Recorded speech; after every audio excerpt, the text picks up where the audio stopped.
Hello, family. You are on Yenge TV channel, and my name is Kensu Eka or Cozy Kensu Eka. Some people call me Cozy, some other call me Kensu.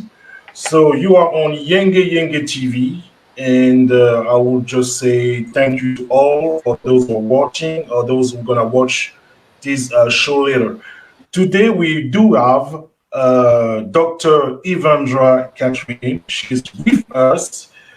She lives in America, and she's gonna talk to us about Black nationalism, Pan Africanism. We're gonna talk about a lot of stuff. So I just want to let you know that you are on the right channel if this is a type of information or content you're looking for. So I'm gonna let her in so she can introduce herself. Hello, Dr. Evandra. Oh, hello. How are you? Thank you for having me on the show today. I appreciate it. Oh, you're welcome. You're welcome. So, Dr. Evandra, I mean, you don't need to introduce yourself to me. I already know you. So, what you can say about yourself? Well, I'll start at a space that we all can reflect on, and that's knowledge of self. Prior to get into a point of knowledge of self, I didn't know where I was in this place. And so just to kind of explain to you real briefly, I had a very unhealthy childhood, early childhood life. I was homeless starting about age 9 until I turned 18. I went to the military and throughout birth to 18, I had experienced racism and like microaggressions, but I didn't know that that's what it was, right? I didn't have the knowledge to know. And so when I went to the military, I felt lost when I exited, and I wanted to learn more about what it meant to be Black. And so I ended up getting my undergraduate degree in African American Studies. And when I began my African American Studies program, it was at that moment when I realized that I was from greatness. And I had been told all my life that I was just a beast, a savage, just the dark people. And learning about Mali, learning about Songhai, learning about Ghana, learning about who we were before the colonizer came gave me enough knowledge of self to want to make sure that other Africans across the diaspora received the same information. So basically from there, I just continued to pursue avenues and tracks in which I could be the best advocate for African people. So my master's is in public administration. I knew I had to attack policy. My PhD is in special education policy. And if we know how education system is set up, African people are tracked into special education. And so all of my work that I do, my advocacy, my lives and the content that I produce is so that we can have an awakening, a collective awakening, and we can really focus on the meaning of Pan-Africanism and what it means to redeem the continent. Okay, so as a child, Dr. Evandra, when you were growing up, I mean, like you said, you have hard time as a child, but did you face racism earlier, or it just when you start going to college, or just tell me a little bit about it. Well, I experienced it a lot growing up, but I just didn't know that that's what it was. I never knew why white people didn't really like Black people. And I'm talking about K through 12 education didn't explain that clearly enough, right? For me to even know the reasons why, other than slavery. And what did that really truly mean? And so it was so ingrained in me that white supremacy and that, they were the superior race. And I was even doing things myself that would be considered self-hate. So, for example, I would wash my hair in the mornings and let it get wet so that when I would, look like the European girls, right? But at the end of the day, I had this big fro. So it didn't work, right? I was putting white light makeup on my face because all of the people that I were around and being socialized with put these makeups on their faces. And, so I was doing things, even myself, practicing self-hate, changing the color of my eyes with contacts, right? And so being told that I can't go over to the girl's house across the street, but didn't know why, but she was white. So it was so many things like that I experienced. But what was the best experience was being homeless and being able to be from family to family and realizing that not everybody's neighborhood and community was the same. And I think that was more important in my experiences than the racism and the microaggressions. It was seeing structurally how much different communities were where Black folk live versus where white folk live. And that's what really drove my passion to continue the work that I do, was these structural things, as opposed to these superficial racism and microaggressions. Dr. Evandra, now we are in 2020. We just elected a new president, but it's not official yet. It's in a process. If I understand what you're saying, it's we can even debate about it. America is racist from its foundation. So that we elected this person or that person, it's been like that for centuries for Black people, for us. Does it really change something? This election, we go every 4 years, is our people are making progress? Well, you know, what I have to say about these elections, because I participated a lot in the political process. We as Black folk, African people across the diaspora, wherever we are, we have not presented who we wanted to represent us. And we fall short locally. We fall short at the state level, and we fall short, of course, at the federal level, because we are not educating our candidates that we want and giving them the knowledge and skill they need to make a push toward the East. The thing with presidency that we should be advocating for as Black Americans is, what are your relationships with Africa going to be, right?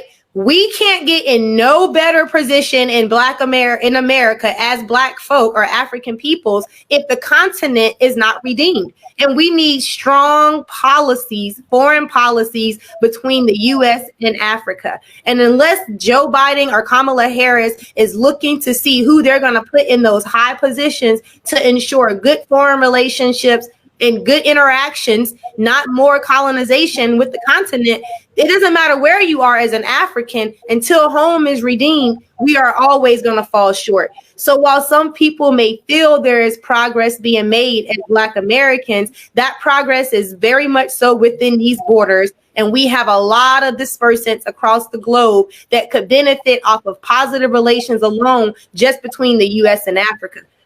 I mean, there's other areas in the diaspora where there are Black people, like South America particularly, and we need good relations there too. But first, we have to redeem the continent. Yes, and I love that word, redeem the continent. So I know we have so many. When I say that, like, so many Black people in America, it's not just those who were kidnapped from Africa, the motherland, the Holy Land. But we also people from maybe Barbados, people from Jamaica, people from everywhere. In America we can see all types of Black people from everywhere. Why we are not getting together and get the job done so we can stop that white supremacy? Well, first we have to trust one another. We have been separated to the point where we don't even recognize each other, regardless of the color of our skin. We don't share the same languages, and our cultures have just been fragmented, right? And so to your point, there's a lot of Africans and Caribbeans who do not like the ways of Black Americans. And I truly don't blame them. And when I say the ways, I mean, we have really taken on a lot of the things that Europeans believe in that are not the morals and values and principles of the African people. So it's very difficult for Black Americans, particularly, to network and collaborate and engage with our African sisters and brothers from the continent, our Caribbean sisters and brothers, because our ideologies are not the same anymore. I feel like our African sisters and brothers from the continent and our Caribbean sisters and brothers are still somewhat on the same ideology. We still believe in, the man and the woman in a family, or, multiple, women or men, how that works, but family structure, right? We're not a culture that accepts and condones homophobia, right? And these are things that we have to talk about. We're not a culture of people who put gender before race. We're a race first people. Black Americans will put gender before their own race. And so I'm trying to say these in the most easiest ways to understand that the point I'm making is that we as Black Americans have lost our way so much, and so many people are looking for us to redeem home. But at this point, we need our African and the Caribbean sisters and brothers and all of those who remain connected to the continent to come and share that sort of ideology and morals back with the Black community here in America so that we can move forward. But we cannot continue to allow America to tell us race isn't first. We are a race first people. And when we can all be a race first people, a family first people, a community first people, a village first people, and we can collectively work together. And so the solution, honestly, is that Black Americans need to know what it means to be African. We just can't accept things like prostitution being legal, transgenderism being legal, and all these other things. We just can't afford to do that for the continuation of our race. Okay. Can I just elaborate on that too as well? I wanted to add the piece when I say gender issues. I don't want folk to believe that I think that women are submissive to men, etc. But what I do know is that for the family structure, there is a structure there. But when it comes to autonomy of thought and independence of self, I think that both men and women should be allowed to operate in that space.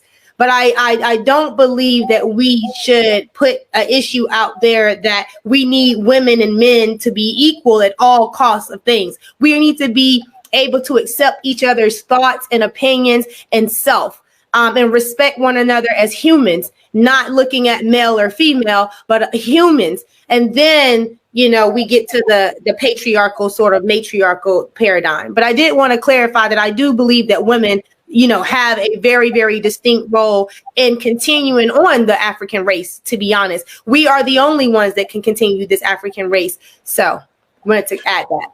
You talk about that, and we know this year, we all have seen it on TV, the death of George Floyd.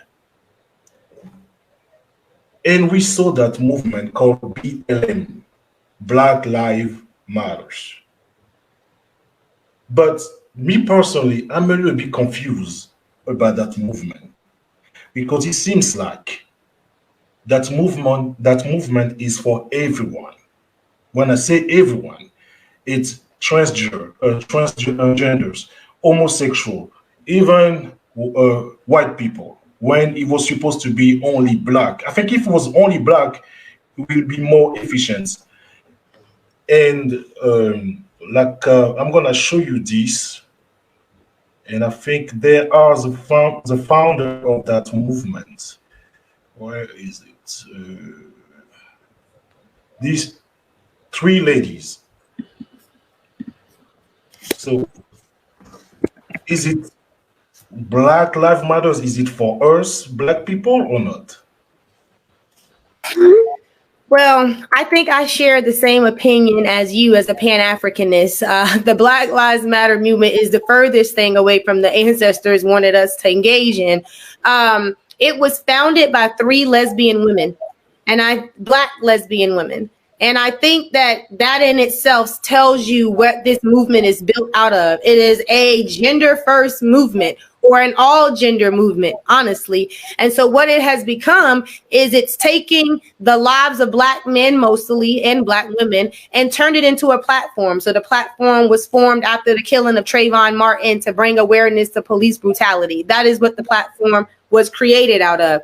But truthfully, it is a platform that allowed people to advocate for these sort of things that us as African people really truly don't need to advocate for. And you may have seen me speaking about us asking for civil rights, as opposed to asking for human rights. And so what the Black Lives Matter movement does, it excludes anyone in the diaspora that's not in America, because they're not asking for human rights. They're not internationalizing this struggle beyond stomping in the streets of America, demanding the system of white supremacy to recognize them as human. And in addition to that, it has been sort of co-opted and taken over by the monies that they've received. And the Black LGBTQ community and others have really taken over the entire sort of place and space that we are in America right now. I believe that Joe Biden said in his first 100 days, he want to make sure there's an equality act, you know, for homosexuals and transgenders. I get that. And I'm not like dissing what people are at in their life. But we don't need to be thinking about gender here and an equality act. If we're going to do anything in your first 100 days, you need to be thinking about African people every day you wake up, is how I feel in this country at this point. No one struggle has been worse than Black and Indigenous folk. And I'm not comparing any struggles, but I am in a sense, right? Like the Black and Indigenous people have been struggling for so many centuries, like you said, and this country feels like its only responsibility is to entertain this gender rights movement that we're in. And so to answer your question about BLM, it's not for the African. It's not for the Pan-Africanist. It's antithesis to us getting back to the continent. It's just the opposite way we need to move. It's moving us further away from unity and the continent. So we have now, like you say, BLM, we already know it's not for us. So what is the message us as Pan-Africanists we have to put out there to our brothers and sisters? You know, that's an excellent question. And I think that we all should wake up every morning and meditate on each day to get to that answer. But it's first and foremost, it's going to have to be an understanding of what it means to be African. And that sounds so simple, but it's not the simplest thing to do. We cannot be a collective community again if we don't know what it means to be African, if we don't know what Africa was before colonization occurred. We are a grand people. We are the inventors of everything that we know today. We are the creators of everything.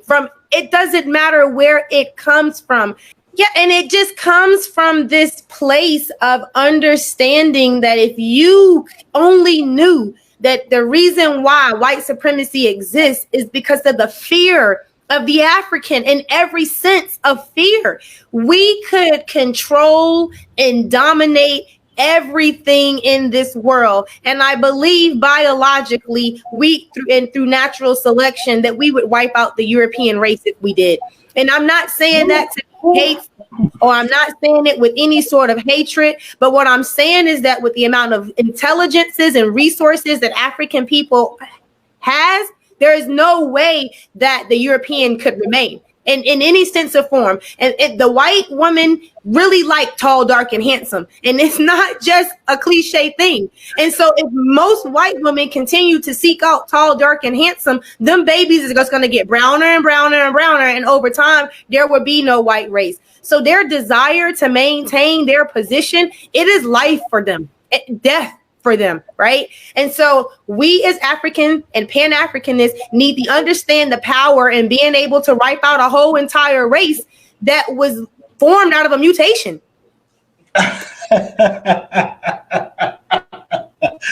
That's so true. That's so true. If you want to add more stuff, go ahead. No, I just really, really, truly know that it's education that's got us where we are. And I'm just going to give a real tidbit. Hold on. When you say education, you're talking about colonizer education? No, that's where I was actually going to head to. So I'm going to answer your question for you. In 1739, in the colonies, right? This is before there was any United States. In 1739, a literate African from the Congo staged the largest and most deadliest rebellion in the United States. It's called the Stono Rebellion, and it happened in South Carolina. The reason why Okay. Say it again. I want them to hear that. Say it again. Dr. So in 1739, in the colony of South Carolina, a literate African thought to be from the Congo staged the largest and deadliest rebellion in the New World. Mm-hmm. The reason why he was able to stage this rebellion is because the Spanish and the Europeans were at war. He got wind of this.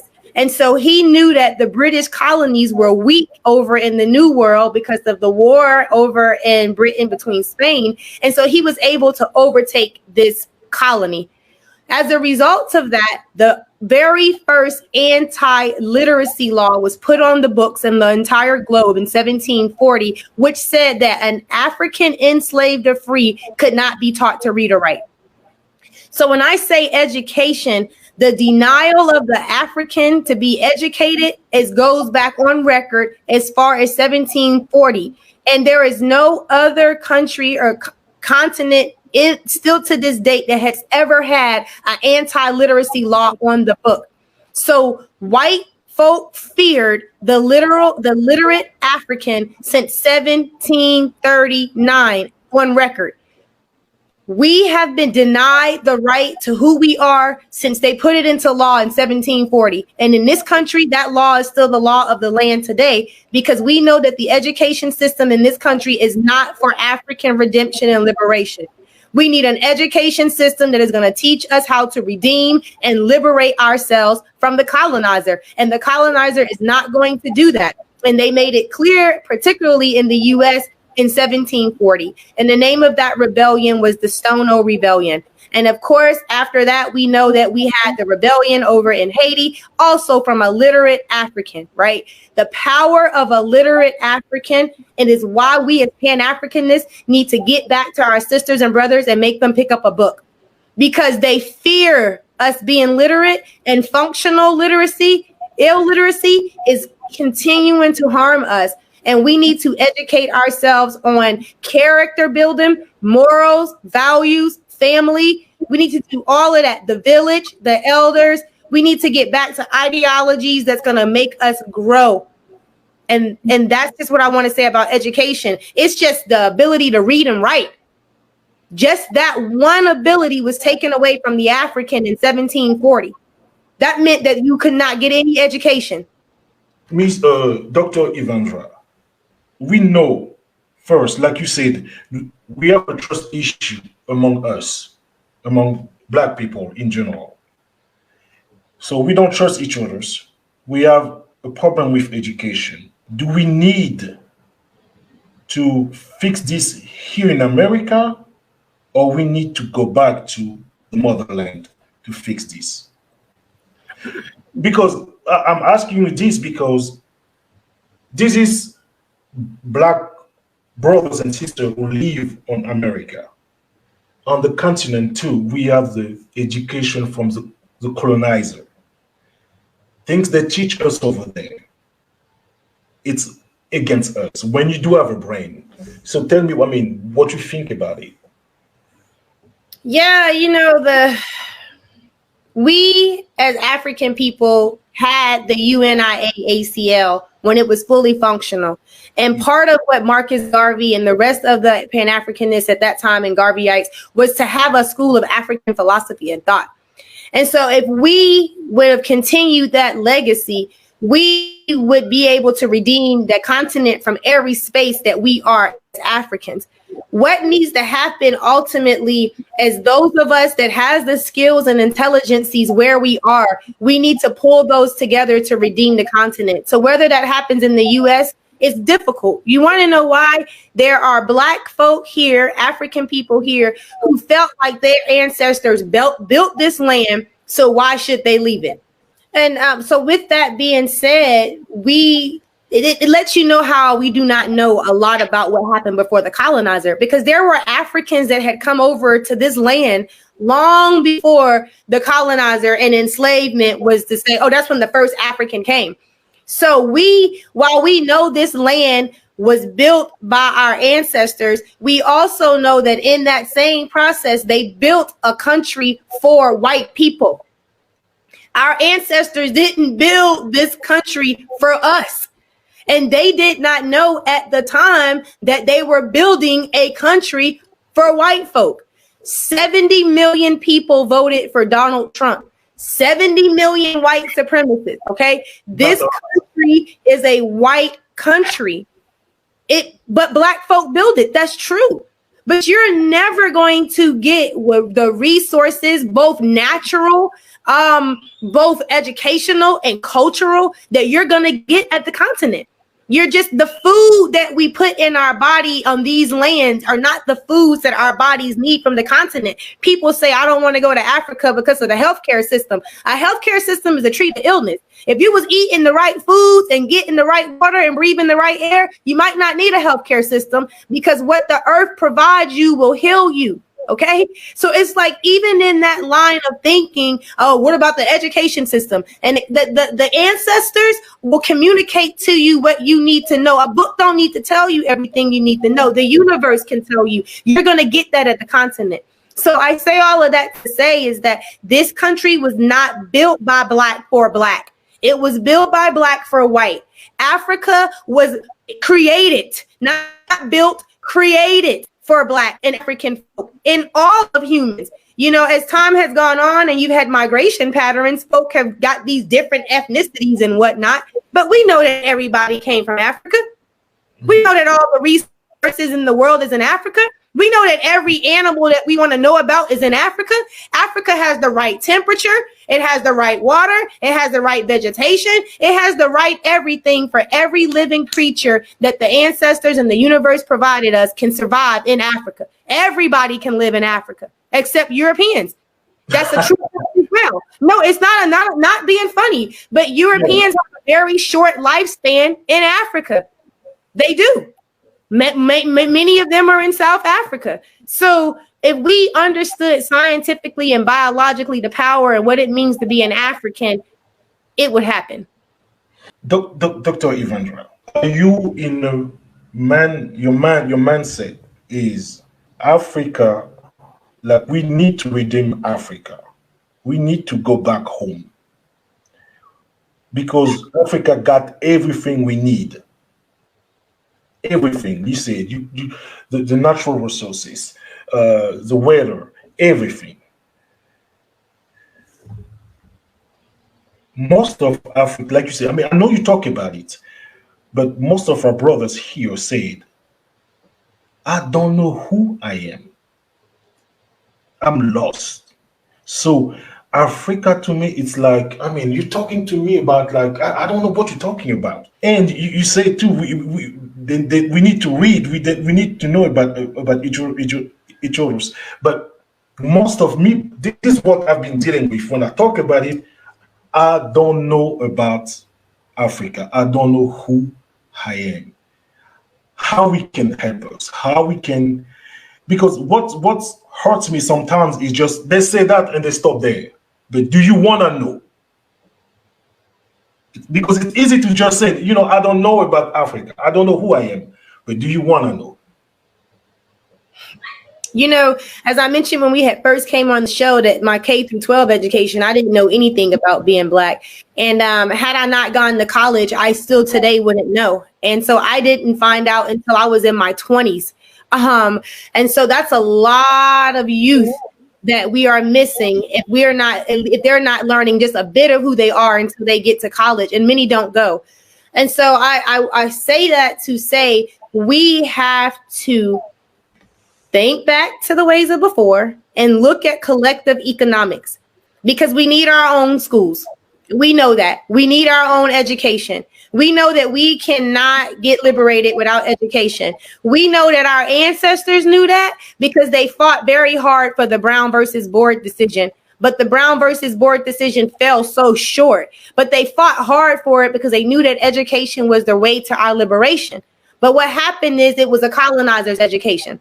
And so what we need to do is focus on collective economics, because we need some capital. No matter where we are, we need capital. We need a strong economic plan. You know, Ice Cube put out the contract with Black America, which was an economic plan. And it was written by some economists, but if you really had some African-centered folk look at it and kind of dissect it, it's got a lot of pieces and parts that's not there, but it's a good start. And so I say all of this to say that we can get back to liberation ideology if we can focus on taking care of self and doing for self. All of those brothers and sisters that you know and that I know that are comfortable with being here, they fear the unknown as any other fear, right? And we need to just do what we're doing today on Yinge TV and hope that we're reaching folks so that they can understand that knowledge of self truly comes from having to seek it out. It is not something that's going to just knock on your door and it's going to say everything that you've learned about yourself is a lie. This is the truth about who you are. And we have so many African people, Black Americans particularly, who are afraid to find out who they are. And I understand it. It is a lot of trauma that is involved. We need spiritual healing. We look to our religious practices that don't really allow for individuals to communicate back to the ancestors in the universe like they should. And I say that in the most spiritually kind way, the way that we communicate with the ancestors in the universe as African people. These more organized religions prevents the messages from translating back and forth. And so what we really truly have to do is continue to have platforms like this where we can reach folk. We need to be able to organize collectively with one another through susus or whatever we need to get capital to take care of ourselves. The Black Panther Party was a great model for that. Everything that the Black Panther Party did was for self and through their own economic means. Marcus Garvey started with trying to get the steamship and having his corporations that he had, but we know Agent 800 infiltrated that. So we've got to get to a space where these platforms are able to even get down to the youth. I don't imagine your audience right now is a 16 to 18 to 24 audience, even 12 to 18 audience. And this kind of knowledge we need to feed to the youth. The youth is who is going to redeem us. We are to consider ourselves as the elders at this point and be looking back to mentor the youth to push us to the next 100 years. Dr. Evandra, you talk about the youth. I'm a little bit skeptical about the youth. Maybe you can educate me or you can give me an angle or something I'm missing with our youth. They are into technology today. They have, I don't know, PlayStation 5, Xbox. They give me the impression that they don't care about our cause, our struggle. And when you talk to them about it, it's like, you're from another planet. I'm missing something, or you seeing something I'm not seeing? No, you're not missing anything. I think the real major problem is that a lot of what our youth hear, they're hearing it from the first time from the streets and not in the home. And so by the time that you're trying to get to them to tell them something, they've already heard the lie. They've never heard the truth. I say that in the context of Black family. Our youth are who they are because the Black family has been destroyed. They wouldn't have time for electronics if Big Mama was still around. Big Mama. You can't be Big Mama at 37. I'm sorry. Okay. If mom was at home, if we didn't have to get in this war about, I'm the woman and I'm the man and we can make the same amount of money and all those things, right? I do believe that a woman can work outside of the home, of course, but she's also the nurturer of that home. And so if she's not there to nurture the youth, because there's no man in the house to provide, then we are in this space where the problem of our youth, it directly is connected to the destruction of the Black family. These children are not being raised. So no, the destruction of the Black family is also connected to forgetting about the Black man. I like to bring this up often because we in America, everybody has forgotten about the Black man.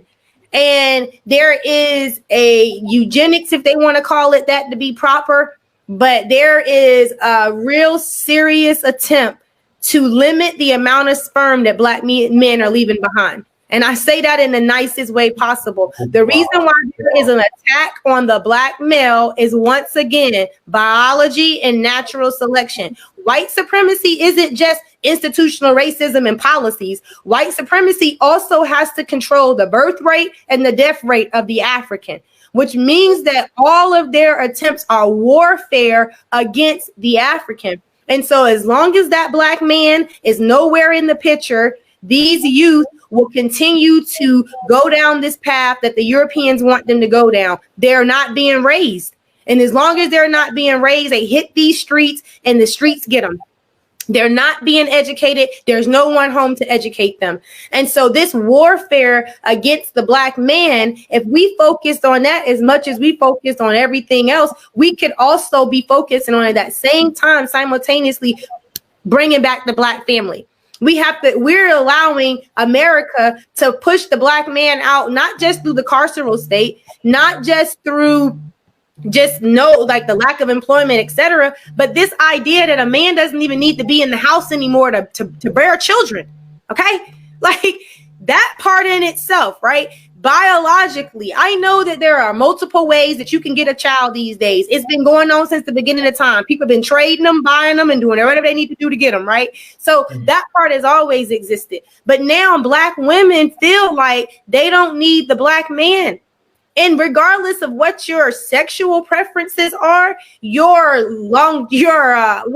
legacy preferences should be the Black man. And I think that we need to focus our attention as African people back on the Black man. But at the same time, we're so diverse and there are so many different struggles happening that there are African women in Africa that are being oppressed in ways that we need to also be just as strategic there too. So I don't want to negate the fact that there are women, African women, that are being, oppressed in the way that they are. But Black America context specifically, if we don't focus on reclaiming the Black male back into the family, Black boys back into the family, we will never get to the point where technology will not raise our children. Just talking already, it seems like we have a lot to do. A lot. We have to think about families, keep our family together, because the truth is we're being attacked. Our family structure is being attacked by the system, by white supremacy, education. So it's a lot. Mm-hmm. But what we're doing every day now is a lot. It's just where you want to direct your efforts. Your efforts, yes, you're right. Yeah. The struggle is real, is what they say. Yes, that's true. But now, so do you see it as freedom? Like women today, they can work, they can have the credit cards, they can have a bank account, they can have their own car, because that's what they say. They do have more opportunities they did have back in days. Until women or men, Black, African, free their minds, there is no freedom. You can do all of those things, but your mind is still chained. So I don't believe none of that's freedom. Freedom is a free mind. And I once read that women historically, women were not a problem until they began to think on their own.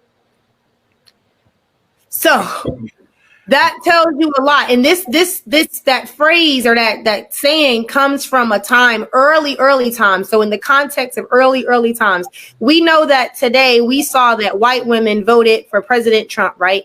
Historically, white women have always voted in the interest of their husbands.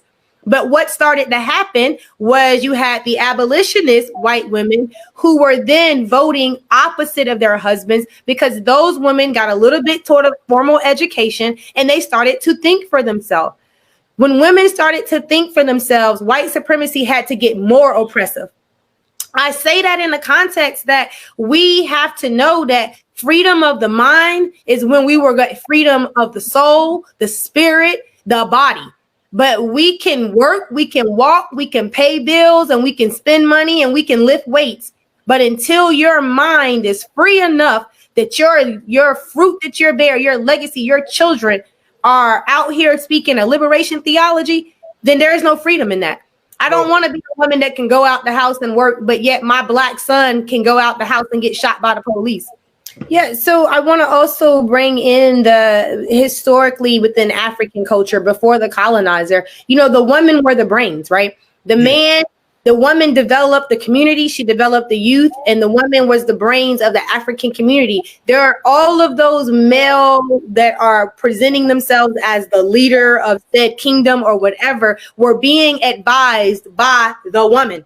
Yes. And so if African people understood that an independent Black woman is a woman that is guiding and nurturing the head of that household into the right decisions, because if you are the protector and the provider, you are not thinking with your emotional brain. You are thinking with your survivor's brain. That is why the African woman complements the African male so well, because he's thinking about survival and getting what he needs for his family. He's not thinking how to compute 2 + 2 / 1 back again. The woman is there to advise them. And so if we as African women, Black women, could understand that our real true independence is in nurturing the Black male, we would move further. But now, because of propaganda, you got the no scrubs, right? A Black woman don't want a man that she has to nurture and develop. Well, honey, that's the role of the African woman. That's the essence of the African woman. That is why the African woman exists, is to nurture and to develop. Hence, we are the womb women. Okay, we are nurturers and developers. We are creators. And there is no way that the African man could be successful without the African woman nurturing him. And that is also the community. And so I just really need Black women that are watching this right now, and for those African women out there that are watching right now, to understand the essence of an African woman is to nurture and develop. And that includes the men. No one should think that a man should come to you already knowing what he needs to do. That is your job. That is your role. And it's not making you his mother. That's making you an African woman. You got to decide between what two of those you're going to lean on. Oh, I'm this man's mother. No, you're an African woman. That's your duty. And we have to accept the responsibilities and the duties of an African woman. We can't just expect the man to do all of this. And what do? Nothing. No, we nurture and we develop. Wow. Dr. Evandra, wow. That's so powerful. But, you know, some women might feel a certain type of way about that. I know. I mean, I'm trying to keep it real. This is what it means to be an African woman. You know, but they're going to ask you, okay, what about men? What about African men? You say all this, what they're supposed to do? This is what we hear every day. If the African woman wasn't a valuable asset to the African family, her family wouldn't got to pay the dowry, okay? So the point of the matter is that if African women, right, are doing what they're supposed to do, that Black boy who will become a Black man that you just asked me about will already have gotten a good foundation of nurturing and development so that his wife doesn't feel like she's his mother. Okay. So it is a difference there. We do not have African women raising African men. And the thing about it is, in Black America, most of our men we know are absent from the home. So all these ain't men out here trying not to cuss, but all these men that we say ain't nothing were raised by an African woman. So these men are a reflection of African women. And we as African women have not recognized that we are nurturers and developers, and we have to develop men. It's not something that the African man can do. We don't need to teach him how to hunt and gather.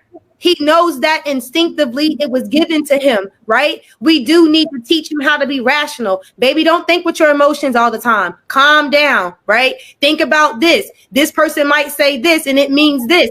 A Black man ain't got time to be trying to decipher the colonizer's language. The African woman does that. He comes home, she's his piece, she tells him about his day, she gives him the tools that he needs necessary to go back out there the next day and be successful for his family. So when you say, what about the African man? Well, when we start developing African boys into African men, but that woman of the household, she has to do her role and part in this. Doctor. I want to say that I don't want to overgeneralize the Black American experience across the entire diaspora when it does come to the family structure. But I do know here and probably a lot of other places, I do feel the African woman has felt like her role to develop the African man is not her role or responsibility anymore. And I believe that's come from the colonizer's education. It couldn't have come from anywhere else but the colonizer's education. Okay. Dr. Evandra, I'm going to play something. And I just want the audience to understand, and you're gonna give me your thought on it. But no matter what we're doing, that's we vote, we do this, we do that, we are losing. We are losing. Every time. And our people don't understand this. And I'm gonna play this video and tell me what you think. If I right now decided that I wanted to play Monopoly with you, and for 400 rounds of playing Monopoly, I didn't allow you to have any money, I didn't allow you to have anything on the board, I didn't allow for you to have anything, and then we played another 50 rounds of Monopoly, and everything that you gained and you earned while you were playing that round of Monopoly was taken from you. That was Tulsa, that was Rosewood. Those are places where we built black economic wealth, where we were self-sufficient, where we owned our stores, where we owned our property, and they burned them to the ground. So that's 450 years. So for 400 rounds of Monopoly, you don't get to play at all. Not only do you not get to play, you have to play on the behalf of the person that you're playing against. You have to play and make money and earn wealth for them, and then you have to turn it over to them. So then for 50 years, you finally get a little bit and you're allowed to play. And every time that they don't like the way that you're playing, or that you're catching up, or that you're doing something to be self-sufficient, they burn your game. They burn your cards. They burn your Monopoly money. And then finally at the release and the onset of that, they allow you to play and they say, okay, now you catch up. Now at this point, the only way you're going to catch up in the game is if the person shares the wealth, correct? But what if every time you share the wealth, then there's psychological warfare against you to say, oh, you're an equal opportunity hire. So if I played 400 rounds of Monopoly with you and I had to play and give you every dime that I made, and then for 50 years, every time that I played, if you didn't like what I did, you got to burn it like they did in Tulsa and like they did in Rosewood, how can you win? How can you win? You can't win. The game is fixed. So when they say, why do you burn down the community? Why do you burn down your own neighborhood? It's not ours. We don't own anything. We don't own anything. Trevor Noah said it so beautifully last night. There's a social contract that we all have, that if you steal or if I steal, then the person who is the authority comes in and they fix the situation. But the person who fixes the situation is killing us. So the social contract is broken. And if the social contract is broken, why the fuck do I give a shit about burning the fucking Football Hall of Fame, about burning a fucking Target? You broke the contract when you killed us in the streets and didn't give a fuck. You broke the contract when for 400 years we played your game and built your wealth. You broke the contract when we built our wealth again on our own by our bootstraps in Tulsa and you dropped bombs on us. When we built it in Rosewood and you came in and you slaughtered us. You broke the contract, so fuck your Target. Fuck your Hall of Fame. As far as I'm concerned, they could burn this bitch to the ground. And it still wouldn't be enough. And they are lucky that what black people are looking for is equality and not revenge.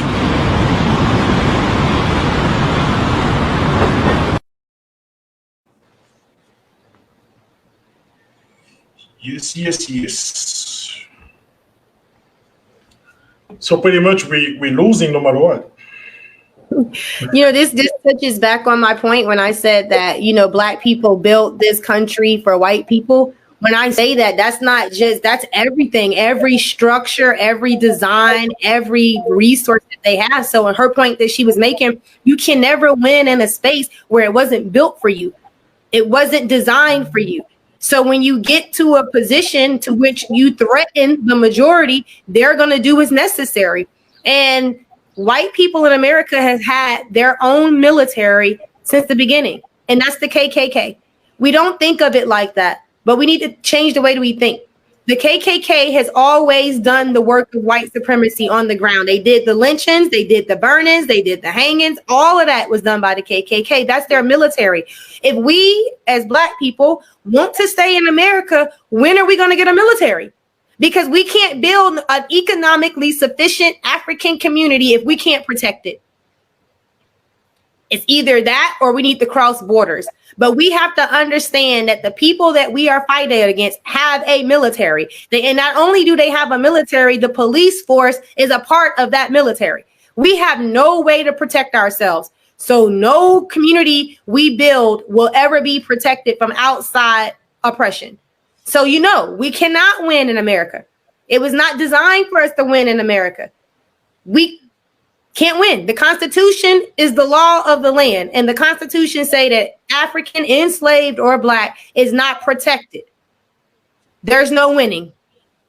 The only way for us to win is to take these skills and intelligences to a place where we can actually have some kind of influence and write these constitutions and fight for these human rights on an international scale. But we can only do that back in Africa. We can only do that there. There are some places in the Caribbean that we could be successful and do that. But if we don't do it effectively, we will see the same thing that happened to Haiti, happen to all those other places that we would try the same thing in. We have to militarize ourselves and we have to educate ourselves. There is nothing wrong, Black people, with shooting back. There is nothing wrong, Black people, with shooting back. We don't even shoot back. A life has to be lost for freedom to be gained. And we are letting our lives constantly be lost. Oh, man. Dr. Evandra, please say it again. A life must be lost. Please, that's so powerful. That's so powerful. The reason why the police force kills so many Black people, because for every Black person they kill, that's how much longer they get to maintain freedom. Freedom comes with the loss of lives. And we are the only people who seem to think that we don't need to kill other people for our freedom. And I'm not trying to say that in like the meanest way. I'm humbly saying it. For the beginning of time, freedom has come at the cost of a life. Mm. Why, as African people, we're so damn compassionate that we don't feel like we need to shoot back? We are being too soft because they shoot, but we don't shoot back. It's not promoting violence, but it's just self-defense. It's liberation. It's freedom. I mean, no one would look back in history and have made it to their independence without some bloodshed. We've got to do it, people, and especially for those who want to remain in the United States. I can't expect that everybody wants to leave here, but we have to begin to think about protecting ourselves if we're going to be here. And there's no way to build a sufficient, self-sustained African community without protecting it. And then we have to shoot back willingly. Every single police officer that has shot a Black body, we know their address, public record. They gonna keep shooting until we start shooting back. Dr. Evandra, I share what you're saying and I agree with you. Don't you think that state of mind we have to always be like, smiling even when we're suffering from them, is it not caused by religion?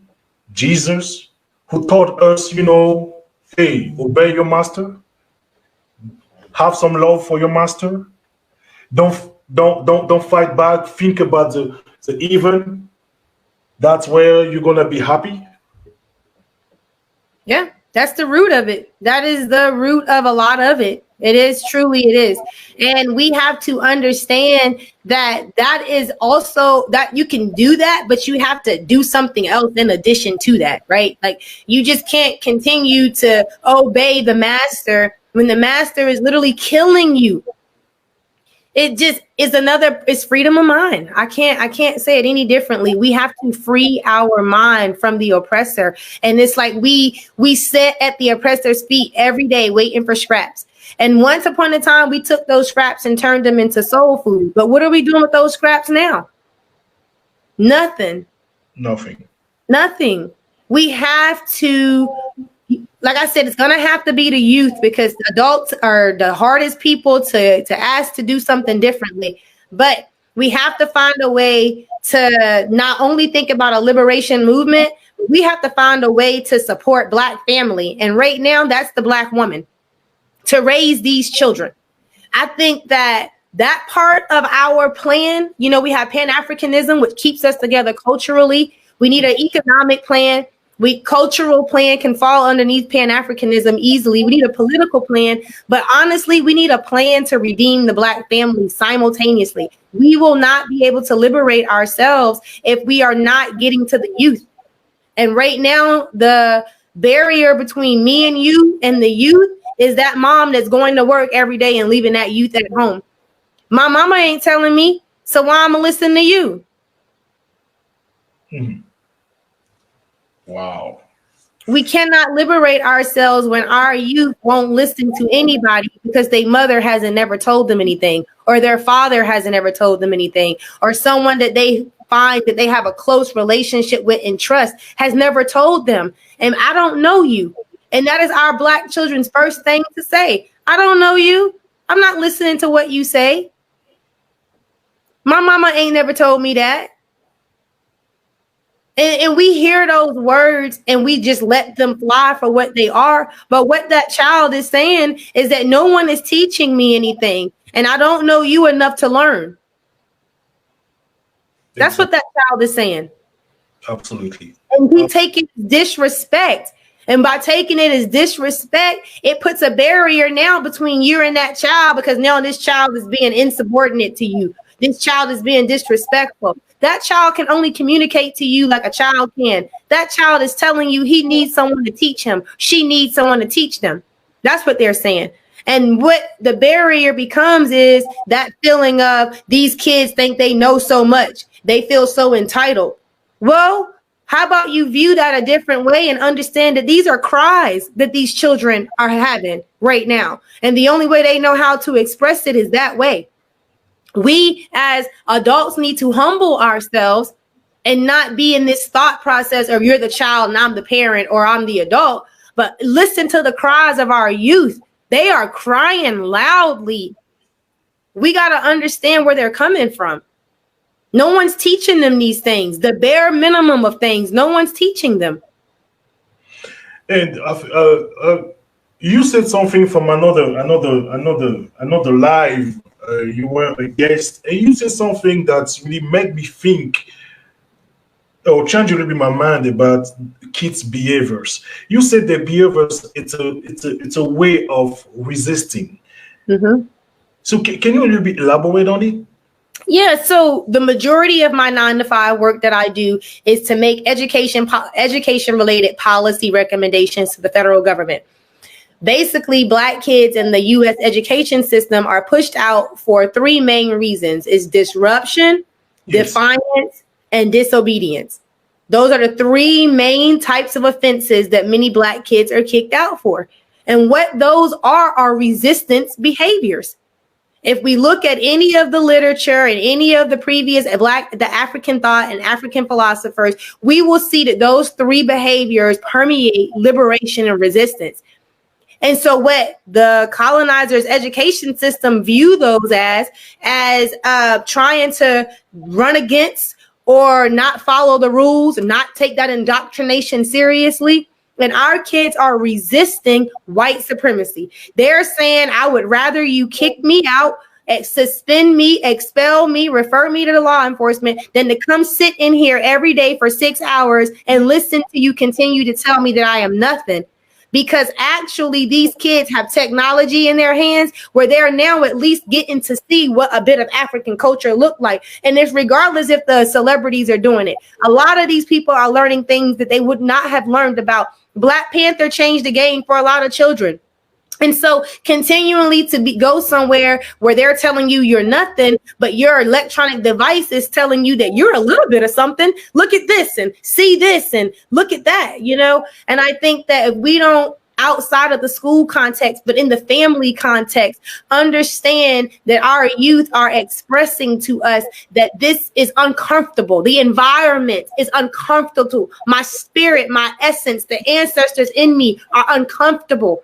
So they're disrespectful, disobedient, and defiant. I'll take those three qualities in a child than a submissive child.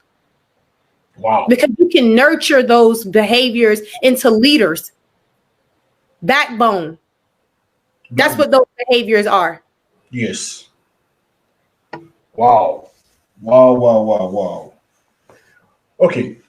You said it previously that we need to defend ourselves. We need to get militarized. So recently, especially after the killing of George Floyd, we have seen the NFAC not fucking around, I think, something like that, with Grandmaster J. But what surprised me is like so many folks, black people, are against that movement. Or they're saying that guy is a coon or is working with the white supremacy. I've seen that debate online.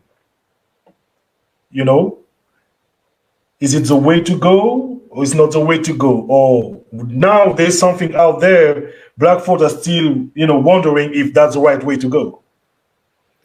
Black folk don't like it when black folk do right. That's all that is. It's just a form of hating, right? It is. It's too much like right. Anything that's too much like right, black Americans do not like it. I don't understand why, but they just don't. What he is doing, it has set a precedence. It has set a precedence enough that a lot of white folk are scared and they want to continue to push propaganda that the NFAC is not real, or every time they hold a rally, there's a misfire, or they're not trained gun owners and all this, etc. stuff that they are putting out to cause more black folk to believe that this isn't a real movement. He needs to continue to do what we do.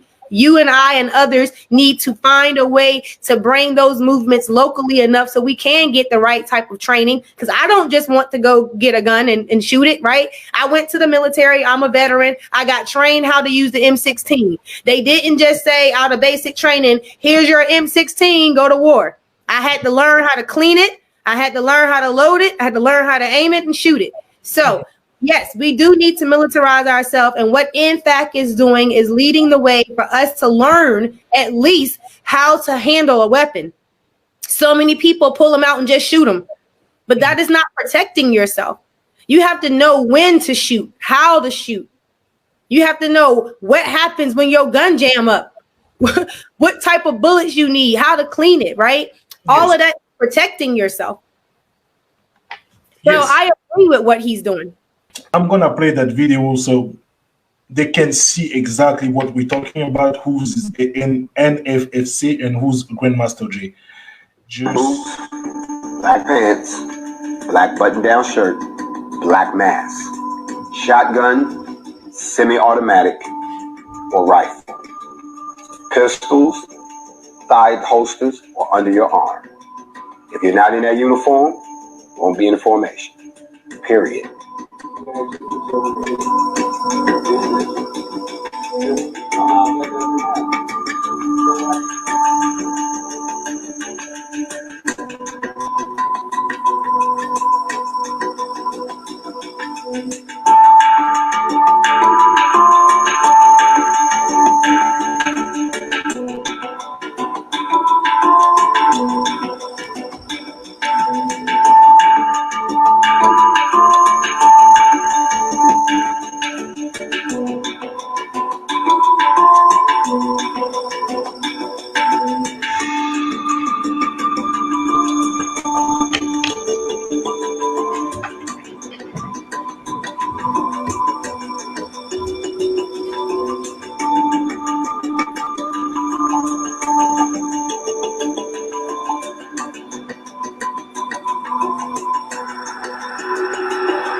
Yes. So it was just to, I mean, for the audience to have an idea about what we're talking about, NFSA.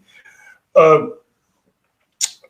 Earlier, you talked about, even on off before we started the show, you talk about Marcus Garvey. And we both know Marcus Garvey is an inspiration for us, Pan-Africanists. But you talk about Agent 800. I mean, what is the story? Is it like a spy that was put in Marcus Garvey organization to make him fall down? Marcus Garvey was becoming extremely successful. I mean, he did something that most European nations had not done yet at the time, and that was to have his own steamship. And once he got his own steamship, that changed the games for Africans globally, because we could then trade. And not only that, we could move around. We could leave the U.S. by way of this steamship and go back to the continent. And white supremacy cannot survive without Africans to keep it and maintain it. And so what happened was J. Edgar Hoover needed to hire an FBI agent that could infiltrate Marcus Garvey's mission, basically. And so the very first Black FBI agent that was ever hired by the FBI was this particular agent, who in FBI records is listed as Agent 800. And so what Agent 800 did was he became one of Marcus Garvey's top advisors, and he learned everything that Marcus Garvey was doing. And then he was passing this information back to the FBI. And so that's the downfall of Marcus Garvey. Marcus Garvey was deported for mail fraud. And so mail fraud. Mail fraud. And what ultimately happened was that Marcus Garvey was going to be purchasing a second steamship. So he sent out a mailer with a picture of this steamship on it, as if he already owned it, to individuals to help raise money. Well, because the U.S. makes all these laws, that's considered mail fraud. If you mail something that's false advertisement, it's mail fraud. And so literally Marcus Garvey was deported to Jamaica for mail fraud. That Agent 800 advised him to put this steamship on this mailer. Okay, this was Agent 800's advising to Marcus Garvey. Marcus Garvey did what his highest advisor told him to do, which ultimately he was deported. Agent 800 is everywhere in the Black community today. Agent 800 is the African Union today. The whole union is just Agent 800, right? Agent 800 has been destroying the message of folk like you and I since the very first Agent 800, and even before, when Africans began to participate in the Indian African slave trade and ultimately the transatlantic slave trade. We all, as African people, need to heed the fact that all skin folk ain't your kinfolk, and that Agent 800 at any given moment is anywhere right now, listening in right now. Yes. Look like. Yes. Yes, and you're right about it. So, Dr. Evandra, you say we have so many Agent 800 in our communities. It's not just here in America. You said it's in Africa, everywhere.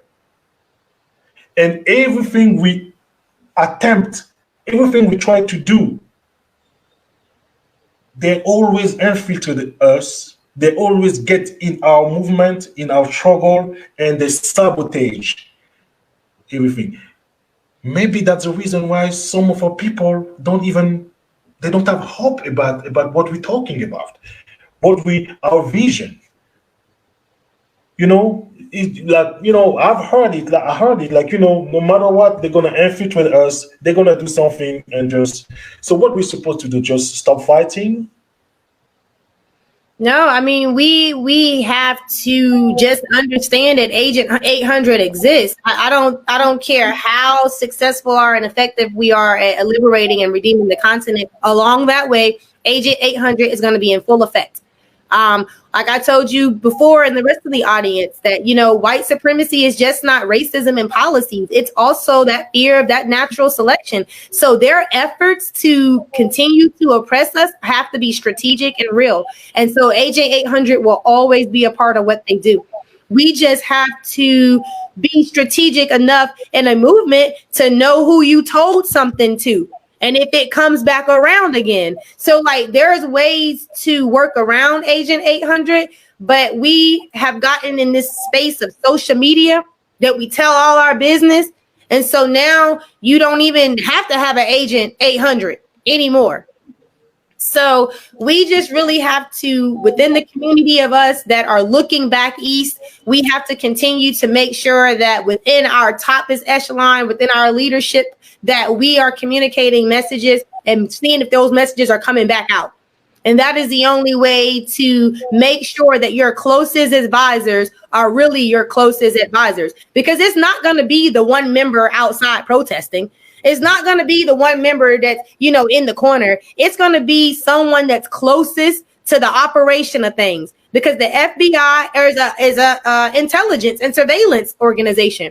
They're not trying to see what you're doing down here. They want to know what's in those minutes, what's in those meetings. And you need to be a person, obviously, that's part of the executive leadership or the team or structure to have access to that type of information. I'm not saying that Agent 800 can't be a street protester, because they very well can, but the Agent 800s we need to worry about are those who are getting the information from the top. And we got to make sure at the top that we are putting out strategic information to see if that information is getting out, and knowing how many people knew it in the start, right? Yes. So that's strategy, just like white supremacy. It's a strategy, right? They know that we as African people have planted Agent 800s on their side too, but they know how to work around it, just like we have to learn how to work around it. Agent 800s aren't going anywhere. So if that's going to cause you to not want to keep working, then that's what that's going to have to be, because they're not going anywhere. We just got to learn and understand what their actual goal is in destroying the movement. Yes. And I'm gonna say this to all Black people, all Pan-Africanists across the world. If you have not signed up yet for UNIA/ACL, which is our organization, you need to sign up right now. You need to be a member, because that's the only organization, one of the organizations, not the only one, but one of the biggest and legendary organizations we got right now. We can stand for us. So, Dr. Evandra, before I pull up the website so they can see the site, can you tell us about the UNIA? Well, the UNIA, the Universal Negro Improvement Association, it was formed by Marcus Garvey. I think many folks know that.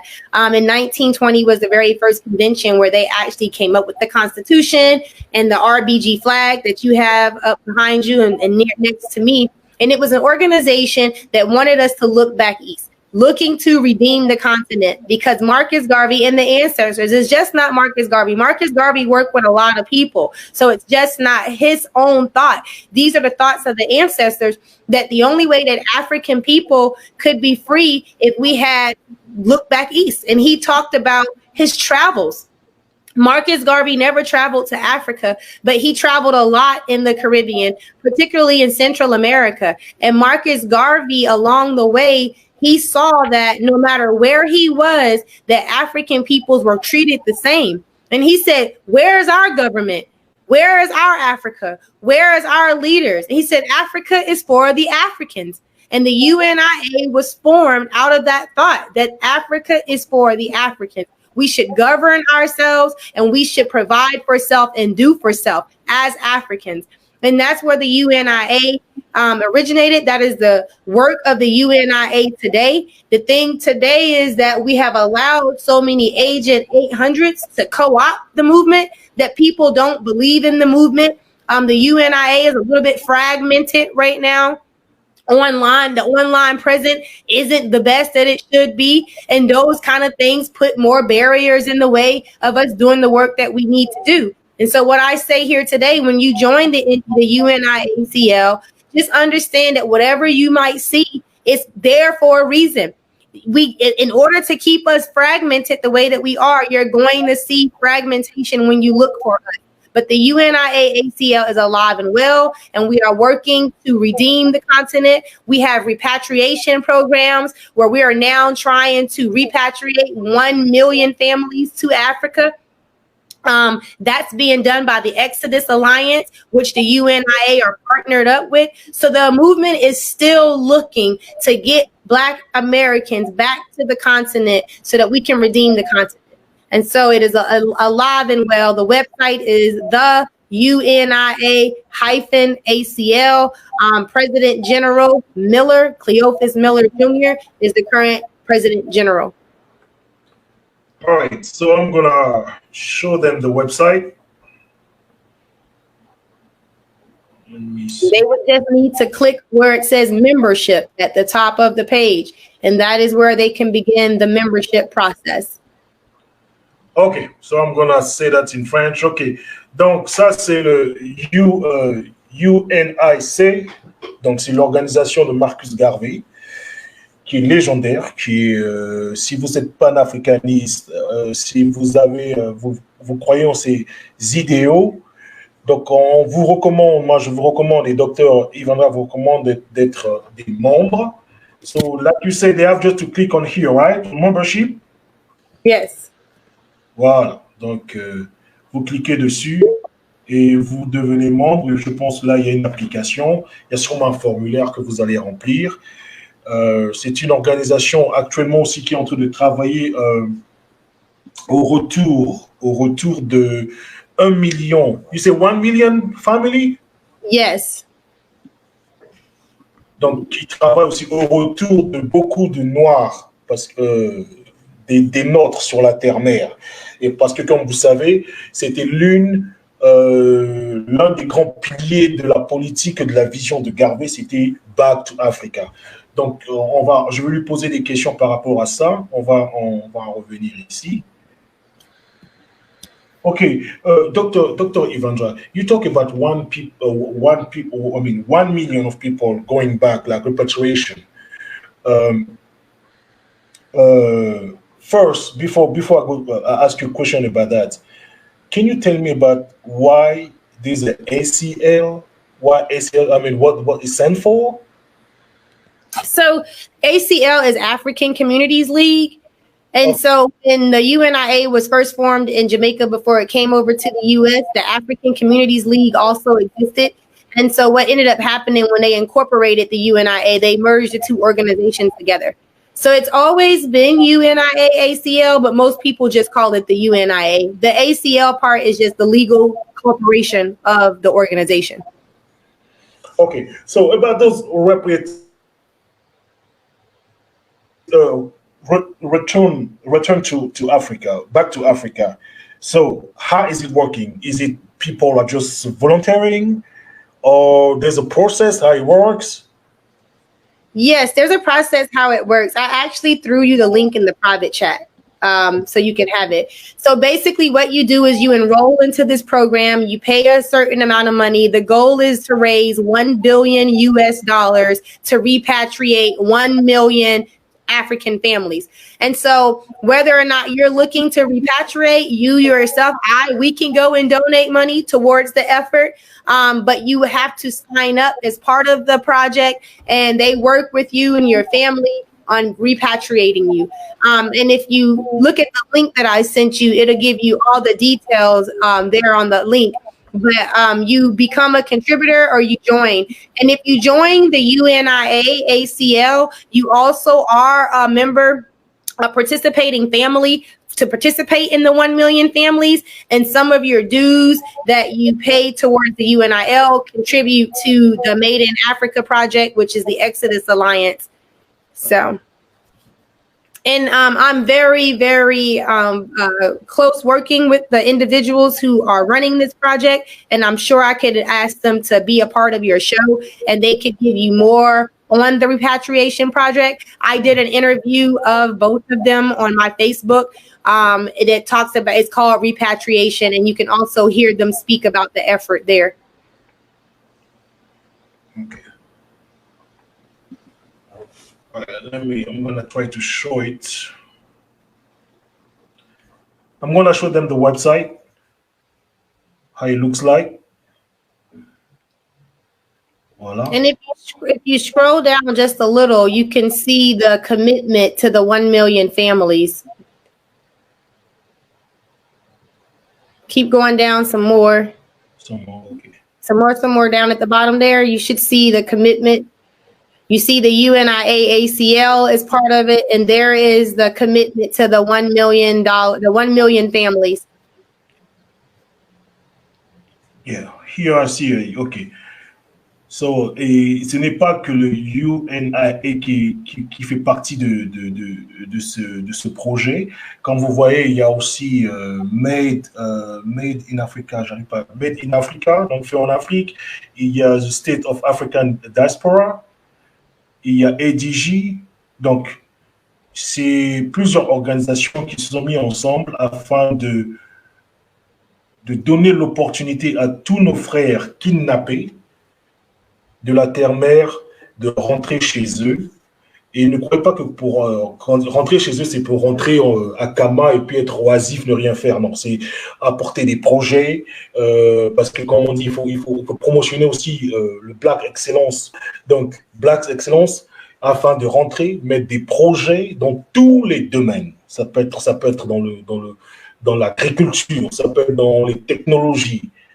Donc, voilà, comme vous pouvez voir ici, ils expliquent c'est quoi le projet et comment. Je vais essayer de highlight here. Vous pouvez voir ici, c'est bien écrit.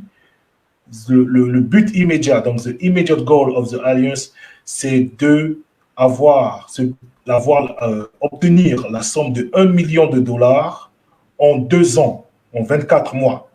En 24 mois. Donc, des sommes nécessaires, des ressources nécessaires pour le retour de plus d'1 million de familles. Donc, imaginez ça. Et c'est une organisation qui est internationale, donc c'est dans tous les coins où il y a des Kamites, des Noirs, afin de lever des fonds et de rapatrier plus d'1 million de familles noires sur la terre-mère. Voilà. Dr. Evandra, if you don't mind, I'm just going to play this a little bit.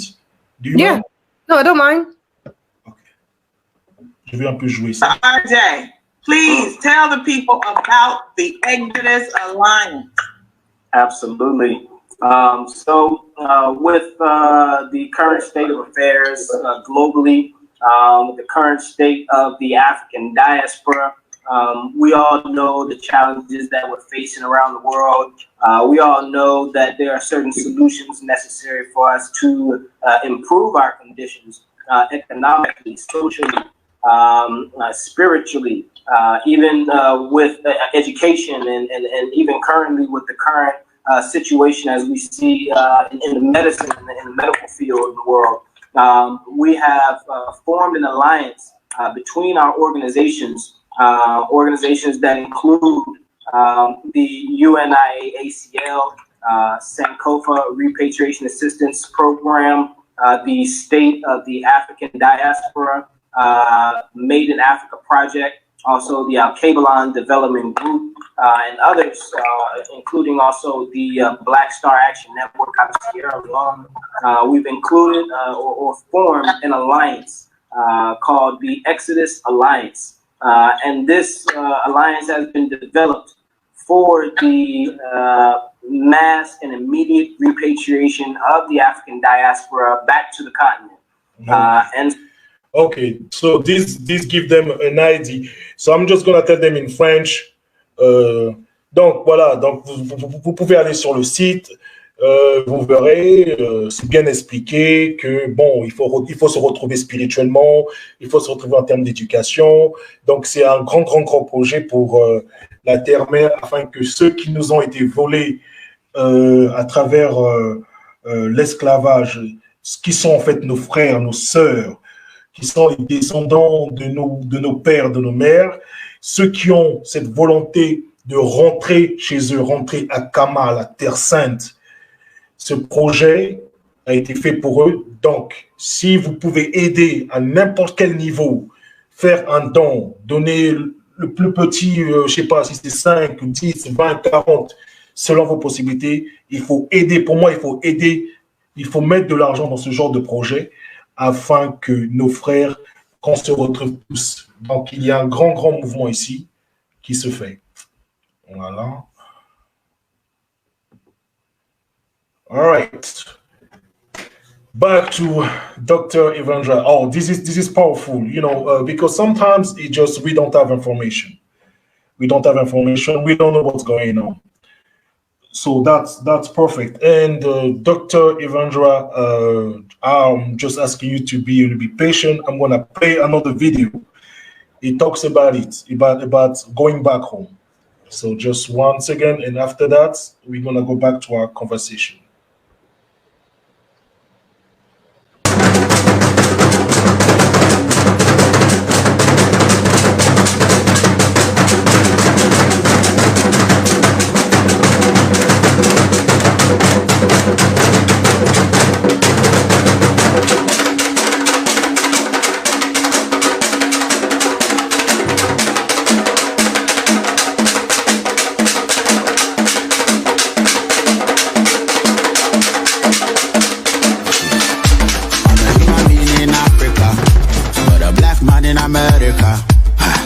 African in England. Don't forget where you are from. Ghana down to Suriname. Taken from my motherland. Don't forget your mother tongue. Please don't shoot me, we are one. Refuge, na ye kenwo. Refuge, na ye kenwo. Refuge, na ye kenwo.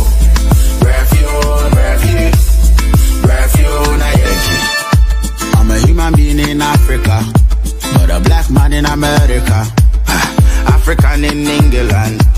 Don't forget where you are from. Ghana down to Suriname. Taken from my motherland. Don't forget your mother tongue. Please don't shoot me, we are one. Refuge, na ye kenwo. Refuge, na ye kenwo. Refuge, na ye kenwo. Refuge, na ye kenwo. Thank you. I'm a human being in Africa, but a black man in America.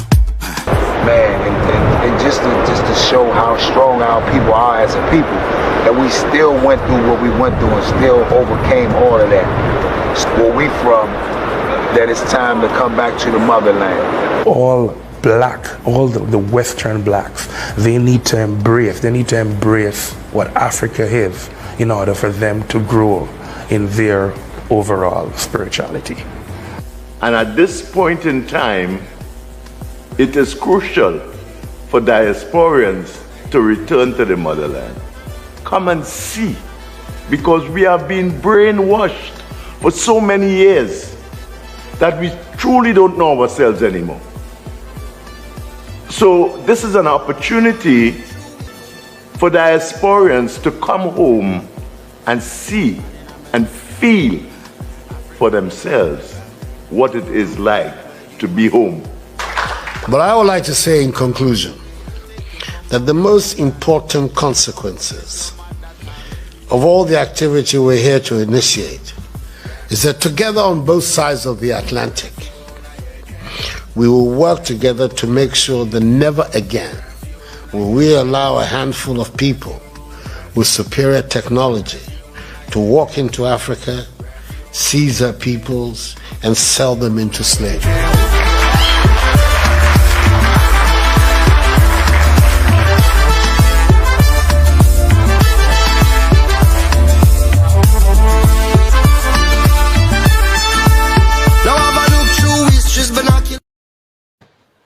All right. So all this is beautiful.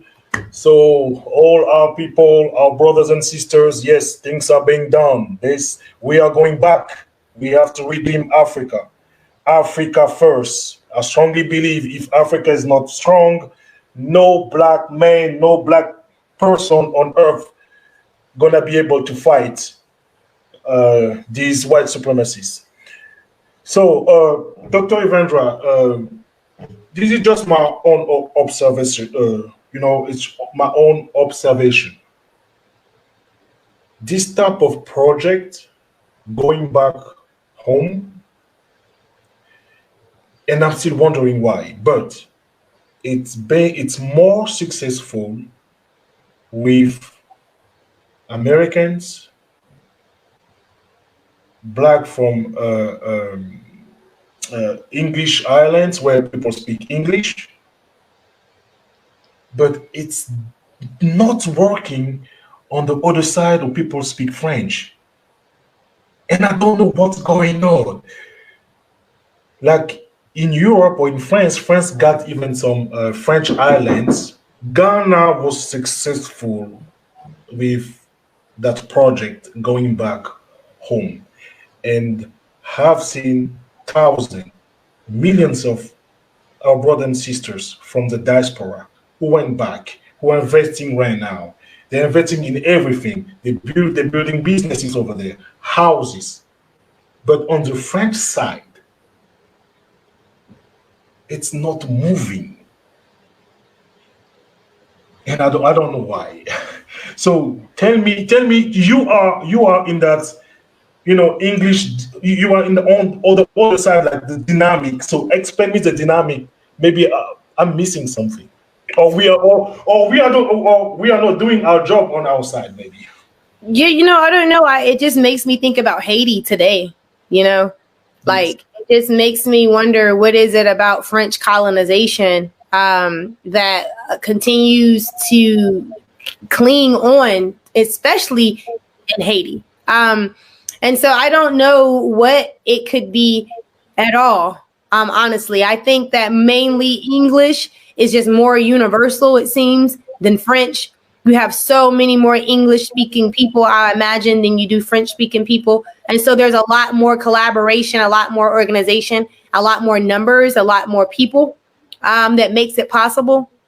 But, I truly can't begin to think, at all why we all, where we are, aren't able to do what we need to do in terms of, like you said, building out a space for us. In Africa, while there is governance in Africa, it's not sort of like it is in the US and we're more Western, where it's so policy based and everything is regulated and ruled and etc. Like there are plenty of spaces in Africa that we can move to and build communities under the current government structure that there is there, if we go with the mentality of doing for self and not needing to use the corrupt governments that are already in place. I just feel, me personally, that I would rather communicate and deal with and negotiate with African people, whether or not they are still Agent 800s or not, as opposed to looking at a white person and asking them for something. It just feels so much better for me to ask for an African government official to do something for me than for me to ask a white government official to do the same thing. And so the need and the desire to go east and to return east it's plenty of opportunities for us to create a world where it would benefit those groups of people in that particular space. And we can do so with so much power and influence because we have the intelligencies to lay infrastructure. We have the intelligencies to build our own waterways and pipelines, our own internet and Wi-Fi structure, our own electricity structure. Right now, we have places in Africa where the internet is controlled by China, and they can tell you when and when you can turn it off, right? That's way too much control that far away. But we just need to look wherever we are in whatever language we speak on how we can build those infrastructures for self and protect those infrastructures and not have to rely so heavily on government. But Black Americans, that's the only way they know, is to rely very heavily on government and services, and handouts. But that's just not the African way of life. We live off the land. We didn't need anybody to come give us something. Yes. So now, as a Pan-Africanist, Dr. Evandra, what is your vision of the movement today in 2020? Well, you know, my hope for myself in general is to get myself in a position where I can leave the U.S. I think that I'm best suited to bridge the two groups from the continent, or maybe even from South America or Central America, and by way, you know, make it to the continent. But we need folk like myself, you, and others who can go and stand up against these governments, these corruption, and really give out and produce knowledge and content that our youth can take and use to liberate us.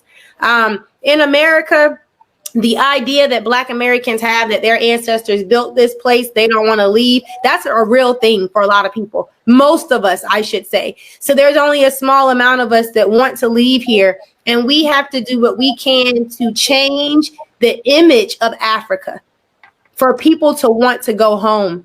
But people in America do not think, because of the images that they've seen, that they're going to have running water, or they're going to have plumbing, or that they would have electricity, or they would be able to, you know, go to school. They're used to, you know, walking down the back roads and carrying water on your head, you know, hanging in, you know, getting your fruit from a tree. And while those things are the case in places, that's just not the entire African experience.